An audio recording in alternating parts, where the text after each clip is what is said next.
what kind of metrics do you initially track if you had to pick your top 2 to 3, and then we'll cover why it's important?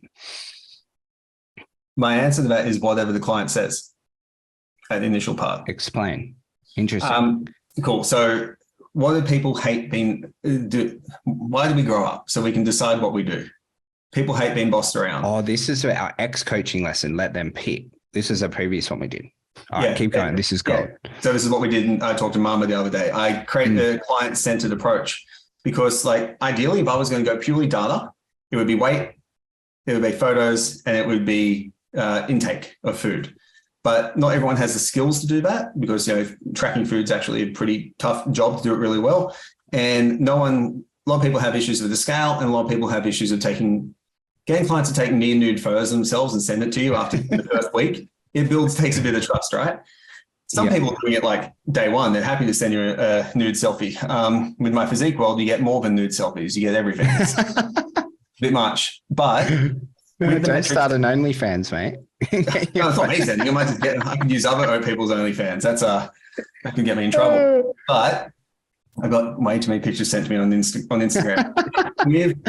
No, guys, he's not selling access to his Instagram. That's not happening. Don't DM me. No DMs, unless you're on the program. Now, with the metrics that matter, I asked the client, what's the important...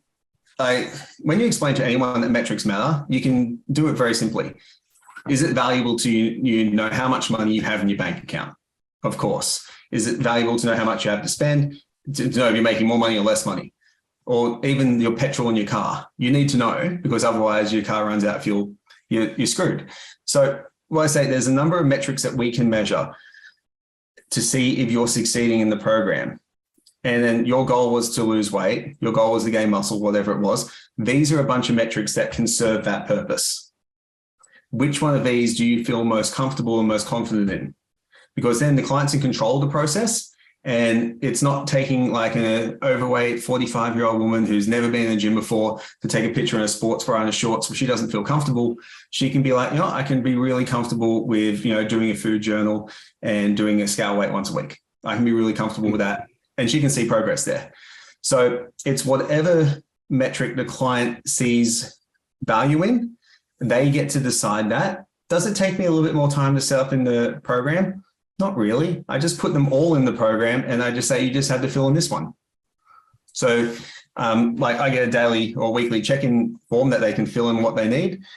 Whatever they have is there. I just say, you don't have to fill in everything. You just fill in this. And eventually what happens from that perspective is the client fills in the metric that matters to them. So they feel heard, they feel listened to, they feel valued. People love, feeling valued. No one's ever said, I hate people caring about me. No one's ever said 100%. That. Well, people have said it, they probably haven't meant it. Then once they succeed in one metric, what does success give you? It begets more success. So success, rolling stone gathers no moss, snowball, blah, blah, blah, all those cliches.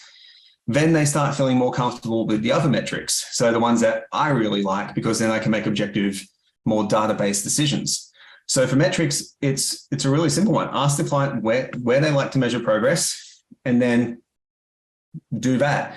I also use that in the assessment process. So if I'm, someone who sends their intake form and I need to do an assessment for them, there's thousands of metrics to measure someone's fitness. Like I could do resting heart rate variability, blood pressure, blood glucose, strength in all the maximal lifts, cardio fitness. And I can do that in multiple ways.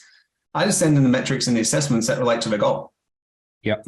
Because there's no point doing, if someone's a powerlifting competitor, and they come to me, I really don't give a shit about their HRV right now.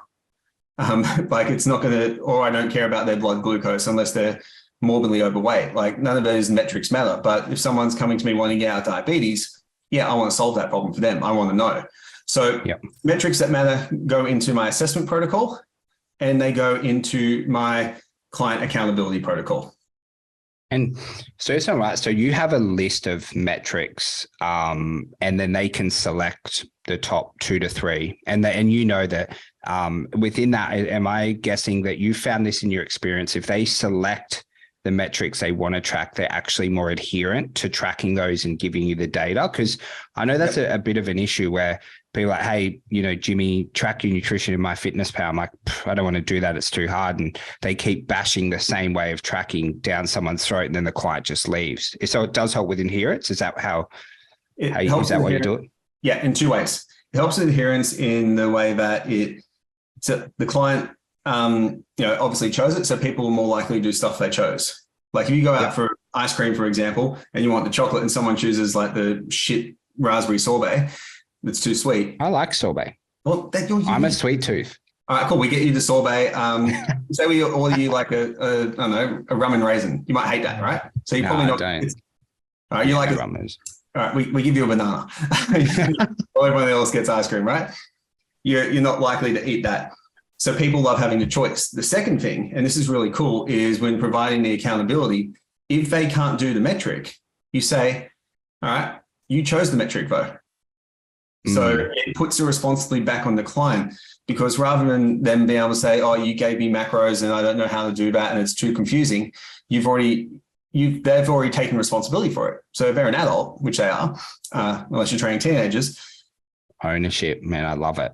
Yeah, it gives them ownership for it. So I use, I've talked about in another podcast, like the specific impact, change, continue thing. I think we're going to do another talk about that anyway, but I put you through a questioning thing to say, all right, cool, you chose this. This is what I'm seeing. Can you please explain it to me? What do you want to do differently? And then that way the clients kind of go, they have that moment of realization where, you are a good enough coach to hold them accountable, but without calling them a piece of crap. You're you're treating them like an adult, giving them autonomy, and it literally comes across like they're not trying to help you, which is so much more useful. So a lot of the time I'll say to clients, like, can you do me a favor? Can you just make sure it's done next week? And I choose those words carefully. Can you do me a favor? So that's why they're the two reasons why I choose those metrics. I get them to choose their metrics. Sorry. Mate, gold. Guys, that is an incredible piece of knowledge.